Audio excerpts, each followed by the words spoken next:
All right, everyone, you probably heard by now here early in the newscast, but again, we're talking about the Ganado Indians winning their first state title here in school history when they beat the Stamford Bulldogs 30-28 there to win again the 2A Division I state title. But how did they do it there for Ganado? 25 News Now sports reporter Ed Robinson was at the game today to highlight Ganado's historic moment. Max, we might have witnessed one of the best Class 2A Division I football game state championships in history. And no, that is not an overstatement. Anytime a game can go to 3 overtimes, it's definitely going to be one for the ages. And in a state championship game, what can your expectations be? Ganado might have met their match when dealing with a team like Stamford. The back and forth exchange between touchdowns all game long, both teams seeming to be well balanced. Lowen Burris helped initiate the first drive that Ganado needed with this 72-yard run. The Russian offense didn't just end there as Bryce Ullman secures the Indians' first touchdown of the game. Ganado was the better defensive team, which was made clear in this triple overtime play, which sees Bryce Ullman end the 2-point conversion with an interception. Ganado has never experienced an overtime game, but thankfully the Indians was prepared. And going to overtime if that's what it takes. And if we had to make the decision again, it'd be the same decision. Unfortunately, for whatever reason, it just wasn't meant to be. It was meant to go to overtime. But Joe's done a great job all year.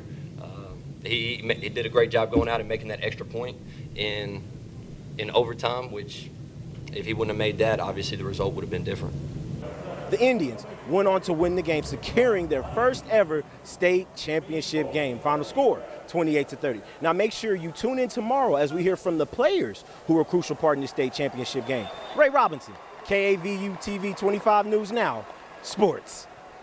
All right, thanks, Ray. Now, after the game, Ganado, they celebrated, right, hosting up the championship trophy, as you could see there, coming up there from head coach there, Josh Irvin. And again, also after the game, they awarded again for 2 of the best players there in the offensive MVP, quarterback Bryce Ullman, and the defensive MVP there, it's Kane Hayden, again, who also had 2 touchdown receptions in the game as well from Bryce Ullman as quarterback. So Ganado, again, this mission, again, was to go all the way to state. And again, they got the job done there. And I remember a little bit ago, our sports reporter, Zach Brown, we did in our CFL preview show, kind of talked about who was going to be the team that was going to win. Well, he picked Ganado, and guess what? They got the job done with it there. And props up there to Zach for being right there at that time and say they'd win it. And again, props up to get the job done there for Ganado. And then how about another team here with the Shiner Comanches? They played in the 2A Division II state championship there last night, facing the Muenster Hornets there at AT&T Stadium. Again, Shiner was looking there to see if they get their 5th state title, but didn't start off their way because Casey Carney got on the board there for Muenster. They would take the early lead.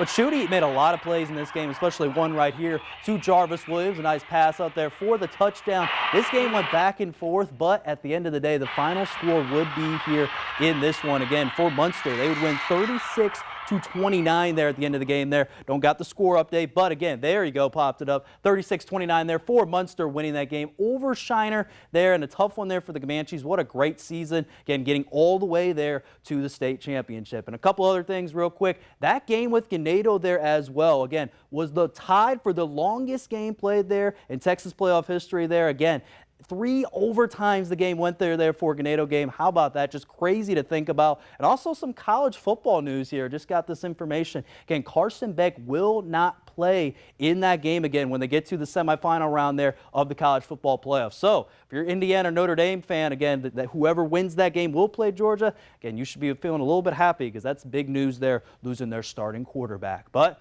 that's all we got to do here in sports. Don and Shauna, back to you. All right, Max, thank you, and stay with